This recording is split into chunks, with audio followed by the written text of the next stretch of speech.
Hello students, welcome to my channel. Dear students, in this lecture we will discuss about type of adsorption and affecting factor for adsorption.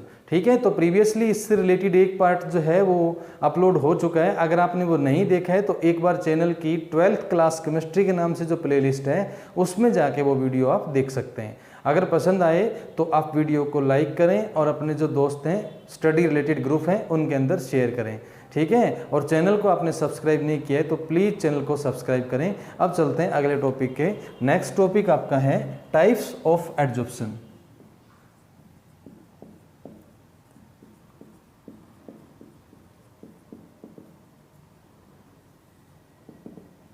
Types of adsorption. तो previous video में हमने ये पढ़ा था कि adsorption क्या होता है। एडजॉर्प्शन एक प्रोसेस होती है जिसमें एक सरफेस जो है ना वो नियर सराउंडिंग से मॉलिक्यूल को अट्रैक्ट करती है और अट्रैक्ट करके अपने साथ जोड़ लेती है, रिटेन कर लेती है। उस प्रोसेस को बोलते हैं एडजॉर्प्शन।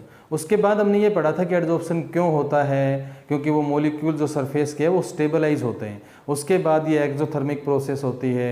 एब्जॉर्प्शन और एडजॉर्प्शन इन दोनों का डिफरेंस हम लोगों ने वहाँ पे पढ़ा था। उसके बाद अब आगे एडजॉर्प्शन के अगर मैं टाइप की बात करूँ, ठीक है, तो एडजॉर्प्शन जो है वो इस तरीके से आप डिफाइन कर सकते हैं। एक तो हो जाएगा फिजिकल एडजॉर्प्शन, फिजिकल एडजॉर्प्शन, और फिजिकल एडजॉर्प्शन का दूसरा नाम आप लिख सकते हैं फिजियोप्शन, फिजियोप्शन, ठीक है। और दूसरा है केमिकल एडजॉर्प्शन, या इसका दूसरा नाम आप लिख सकते हैं केमिजॉर्प्शन, केमिजॉर्प्शन, ठीक है। इन दोनों के बारे में हम बात करेंगे, ठीक है। तो देखो फिजिकल एडजॉर्प्शन में क्या होता है कि ये जो बॉन्ड बनेंगे ना एडजॉर्बैट और एडजॉर्बेंट के बीच में, वो वीक अट्रैक्टिव जो फोर्स होते हैं इंटरमोलिकुलर फोर्सेस, वो टाइप की बॉन्डिंग होती है, जैसे वान डर वाल फोर्स हो गई।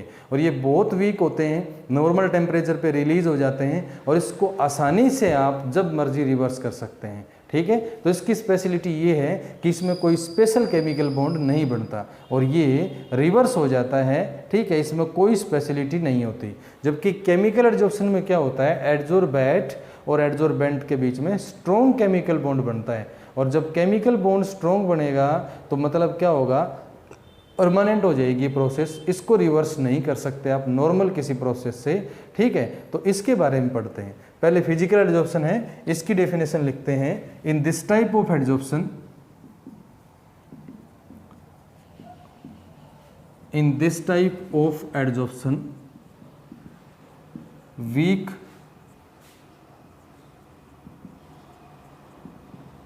attractive forces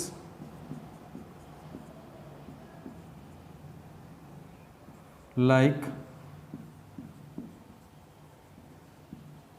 van der Waals forces are exist between adsorbate and adsorbent। यानी कि यहाँ पे एडजॉर्बैट और एडजॉर्बेंट के बीच में वान डर वाल टाइप के वीक फोर्सेज एग्जिस्टेंस में आते हैं। जबकि केमिकल में क्या होता है, इसमें होता है इन this type of adsorption, in this type of adsorption typical chemical bond exist between adsorbate and adsorbent। यहाँ टिपिकल जो केमिकल बॉन्ड है वो बनेंगे दोनों के बीच में। और केमिकल बॉन्ड आपको पता है कोऑर्डिनेट बॉन्ड हो सकता है, एक कोवेलेंट बॉन्ड हो सकता है, या फिर एक आयनिक बॉन्ड हो सकता है, ठीक है। और इधर वीक टाइप के अट्रैक्टिव फोर्सेज होते हैं। तो यहाँ एडजॉर्प्शन आप ले सकते हैं कोई भी एडजॉर्प्शन ऑफ गैसेस का, ठीक है। और इस तरफ एडजॉर्प्शन जो है, ठीक है, वो पर्टिकुलर कोई पेंट है जो परमानेंट हो रहा है, इस तरीके का एग्जांपल आप केमिकल एडजॉर्प्शन में ले सकते हैं। अब अगर प्रॉपर्टीज़ की बात करूँ मैं, ठीक है, तो फिजिकल एड्जॉर्प्शन है उसकी प्रॉपर्टीज क्या बोलती हैं? इट हैव नो स्पेशलिटी, क्योंकि इसमें कोई भी स्पेशल बॉन्ड नहीं बनता है और ये आसानी से रिवर्स हो सकता है, इस वजह से ये बिल्कुल स्पेशल नहीं होता। ठीक है, नो स्पेशलिटी। सेकंड थिंग,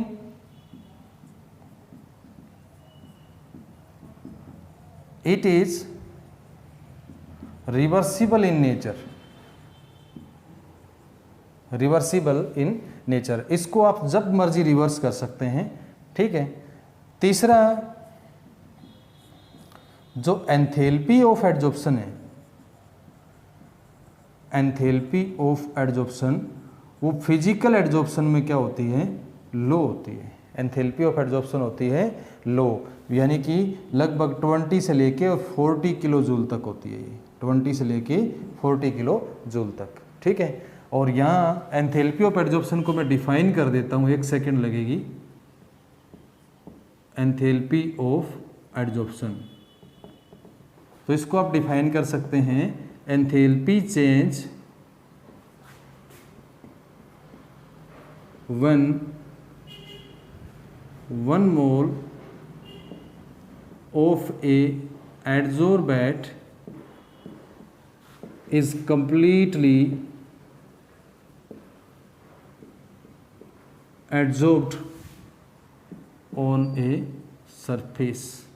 ठीक है, जब एक मोल एड्जॉर्बेट कंप्लीटली कोई सरफेस पे अगर एड्जॉर्ब हो जाता है तो उस दौरान जो एंथैल्पी चेंज है उसको बोलते हैं एंथैल्पी ऑफ एड्जॉर्प्शन। तो जो एंथैल्पी ऑफ एड्जॉर्प्शन है फिजिकल एड्जॉर्प्शन की, वो क्या होती है? कम होती है।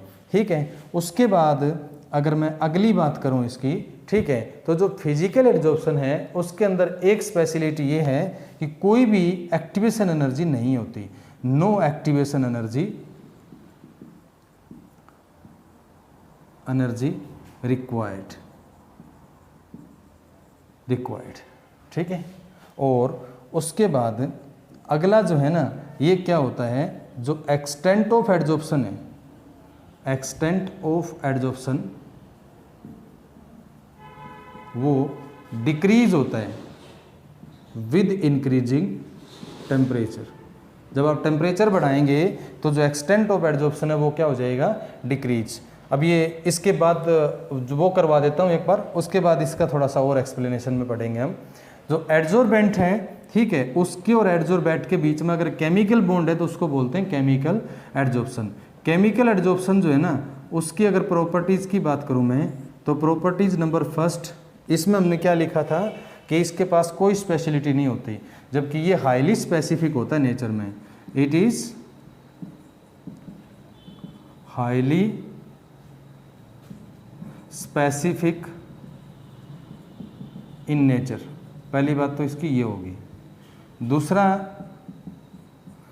इसमें लिखा कि ये रिवर्सिबल नेचर का होता है, लेकिन उसको आप रिवर्स नहीं कर सकते, तो it is irreversible, it is irreversible in nature.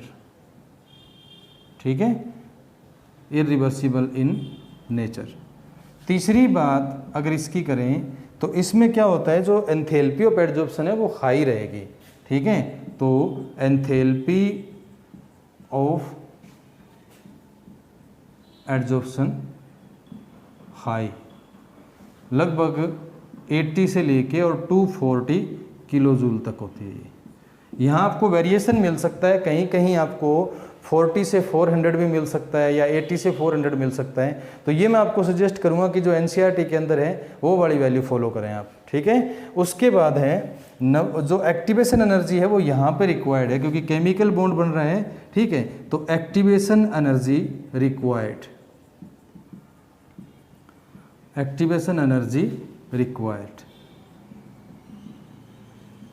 उसके बाद 5 नंबर पे बात करें तो इसमें क्या होता है, एक्टिवेशन एनर्जी रिक्वायर्ड होता है ना।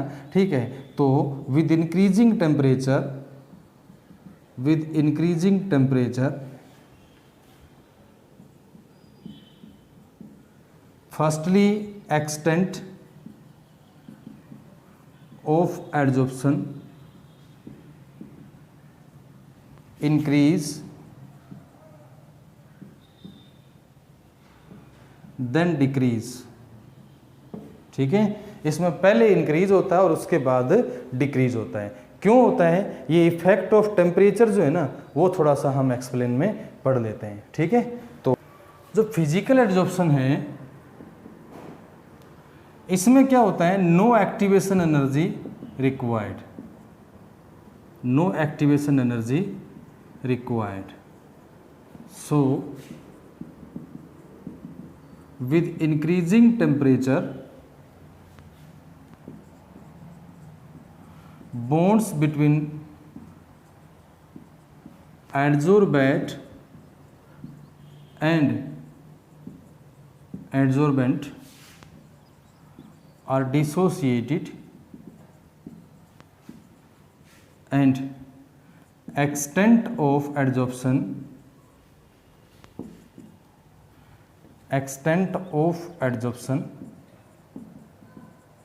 डिक्रीज। तो जैसे ये ग्राफिकल रिप्रेजेंटेशन अगर मैं लेता हूँ तो इस तरफ ले लेता हूँ मैं एक्सटेंट ऑफ एड्जॉर्प्शन और इस तरफ ले लेता हूँ मैं टेम्परेचर। ठीक है, तो ऐसे में क्या होता है कि इनका जो एड्जॉर्प्शन है ना, उसका एक्सटेंट घटता जाएगा। अब यहाँ पे एक चीज़ मैं बता दूँ आपको कि x क्या है। x है मास ऑफ एड्जॉर्बेट और जो m है वो है मास ऑफ एड्जॉर्बेंट। इन दोनों का रेशियो उसको बोलते हैं extent of adsorption, extent of adsorption. ठीक है, तो इस तरीके से आप इसे शो कर सकते हैं। जबकि इसमें क्या होता है? एक्टिवेशन एनर्जी रिक्वायर्ड होती है। केमिकल बॉन्ड बनते हैं तो एक्टिवेशन एनर्जी रिक्वायर्ड है। अब आप इसे टेम्परेचर देते हैं तो वो इसके लिए शुरू में एक्टिवेशन एनर्जी के अकॉर्डिंग फेवरेबल कंडीशन हो जाएगी। तो अगर ये उसको फेवर करेगी तो जो एक्सटेंट है वो क्या हो जाएगा? इंक्रीज। अब एक्सटेंट इंक्रीज होगा इसका, अगर एक्सटेंट है वो इंक्रीज होगा। ठीक है, उसके बाद टेम्परेचर अगर आप बढ़ाते ही जाएंगे तो बाद में वो जो बॉन्ड है ना वो टूटने स्टार्ट हो जाएंगे, तो फिर क्या हो जाएगा? डिक्रीज। तो यहाँ पे थोड़ा सा केस जो है वो अपोजिट है केमिकल एड्जॉर्प्शन की। अगर बात करूँ तो मैं जैसे इस तरफ मैंने वही टेम्परेचर ले लिया और इस तरफ एक्सटेंट ऑफ एड्जॉर्प्शन x/m ले लिया, तो यहाँ पहले रेट बढ़ रही है और उसके बाद घट रही है। तो एक्सटेंट ऑफ एड्जॉर्प्शन जो है वो केमिकल एड्जॉर्प्शन में अलग मिलेगा और फिजिकल एड्जॉर्प्शन में अलग मिलेगा। ठीक है, विद वेरिएबल टेम्परेचर। ठीक, उसके बाद एक छोटा सा टॉपिक और है, एक पॉजिटिव और नेगेटिव एड्जॉर्प्शन और होता है। जो पॉजिटिव एड्जॉर्प्शन होता है उसमें क्या होता है? एड्जॉर्बेट जो है वो सरफेस पे ज़्यादा होता है और बल्क में कम होता है। जबकि नेगेटिव एड्जॉर्प्शन होता है उसके अंदर क्या होता है? एड्जॉर्बेट सरफेस पे कम होता है और बल्क में ज़्यादा हो जाता है। ठीक है, तो ये दो टाइप हैं, इनके बारे में थोड़ी सी बात और कर लेते हैं।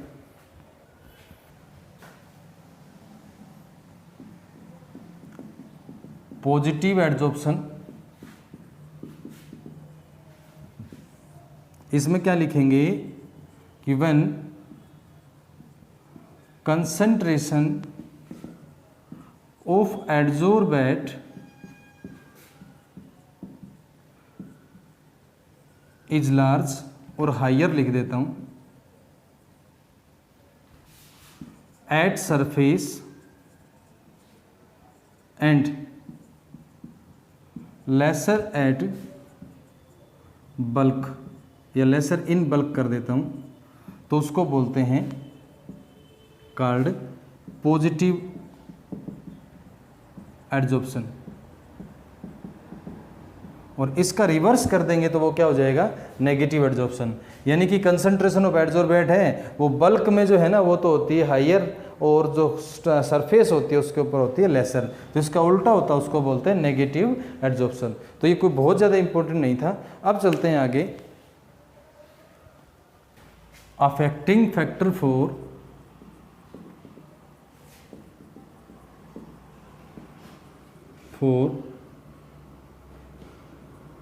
एड्जॉर्प्शन। तो एड्जॉर्प्शन के लिए अफेक्टिंग फैक्टर पढ़ेंगे, समझे? तो उसमें सबसे पहला जो अफेक्टिंग फैक्टर है वो है surface area, surface area of adsorbent. जितना ज़्यादा सरफेस एरिया होगा ना, सरफेस की एक्टिव साइट उतनी ज़्यादा होगी, और जितनी ज़्यादा एक्टिव साइट होगी एड्जॉर्प्शन का एक्सटेंट आपको उतना ही ज़्यादा मिलेगा। तो सरफेस ज़्यादा तो एक्टिव साइट ज़्यादा, और एक्टिव साइट ज़्यादा तो एक्सटेंट ऑफ एड्जॉर्प्शन ज़्यादा। ठीक है, तो हम यह बोल सकते हैं कि जो एक्सटेंट ऑफ एड्जॉर्प्शन है, extent of adsorption is greater, या ऐसे लिख सकते हैं is increase with increasing surface area, surface area. अब यहाँ एक क्वेश्चन आता है कि जो चॉक स्टिक है उसको पूरा स्टिक के रूप में रखें तो वो एड्जॉर्प्शन ज़्यादा करेगा, या जो पाउडर है उसके रूप में रखें तो वो ज़्यादा एड्जॉर्प्शन करेगा। तो इसका आंसर क्या हो जाएगा? पाउडर हो जाएगा, क्योंकि पाउडर जो है ना वो लार्ज सरफेस एरिया प्रोवाइड कराएगा, large surface area then stick. क्यों? क्योंकि इसके अंदर सभी मॉलिक्यूल अलग अलग हो जाएंगे, तो वो मॉलिक्यूल चारों तरफ से फ्री है, और अगर मॉलिक्यूल आपस में जुड़े हुए हैं तो फिर ऐसे केस के अंदर क्या होगा, वो उस तरीके से एक्टिव साइट प्रोवाइड नहीं करा पाएंगे। जैसे स्टिक में मान लीजिए कि ये 4 या 6 एटम्स हैं या 6 पार्टिकल हैं, वो इस तरीके से जुड़ गए, ऐसे जुड़े हुए हैं, तो इनकी ये वाली साइड तो बाइंड होगी ना। अब इसके अंदर देखो 1 2 3 4 5 6 7 8 9 10, यानी कि सिर्फ 10 एटम्स हैं या 10 पार्टिकल्स हैं वो जुड़ सकते हैं। लेकिन इन सबको मैं अलग अलग कर दूं तो हर एक मॉलिक्यूल पे, हर एक कंटेंट पे, पार्टिकल पे 4 एटम जुड़ सकते हैं, तो ये 6 है, और 6 के ऊपर कितने जुड़ जाएंगे? 24। और अगर कंबाइंड है ये चौक तो इसके ऊपर कितने जुड़ेंगे? ओनली 10। ठीक है, तो ये चीज़ आपको ध्यान करनी है। दूसरा इसके अंदर जो इफेक्टिव फैक्टर आता है, अफेक्टिंग फैक्टर सॉरी, वो है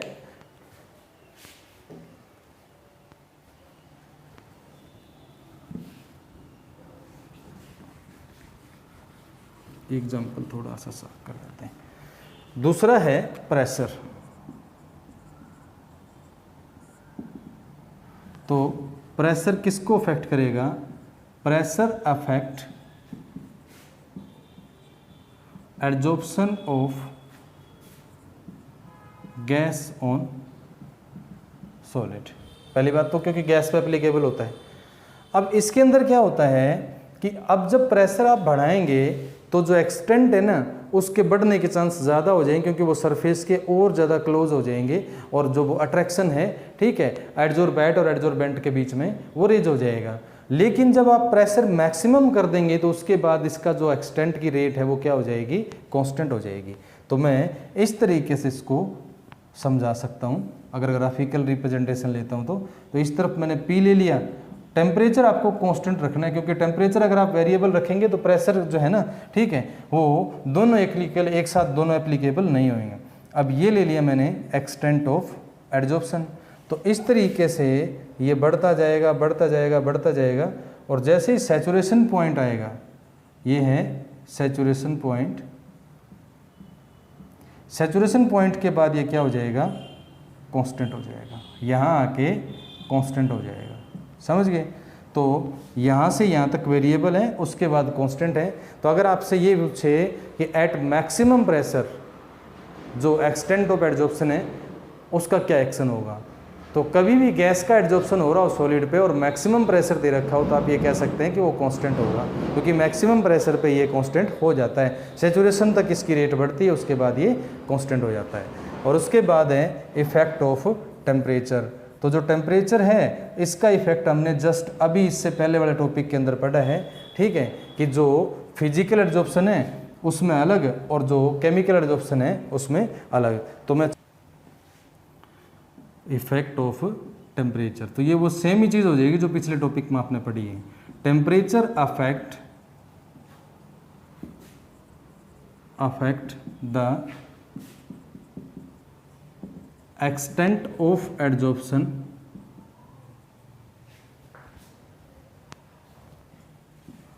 इन physisorption and chemisorption in different way. ठीक है, अलग अलग तरीके से, क्योंकि फिजिकल में आपको पता है कोई भी एक्टिवेशन एनर्जी रिक्वायर्ड नहीं होती, तो ये वो सेम ग्राफ बना देना आपने, टेम्परेचर है इधर और इधर है x/m। तो फिजिकल के अंदर तो रेट घटेगी, तो ये तो हो जाएगा फिजियोप्शन। यहाँ एक्सटेंट जो है ना वो डिक्रीज होगा एड्जॉर्प्शन का। और अगर आप बनाते हैं केमिकल एड्जॉर्प्शन,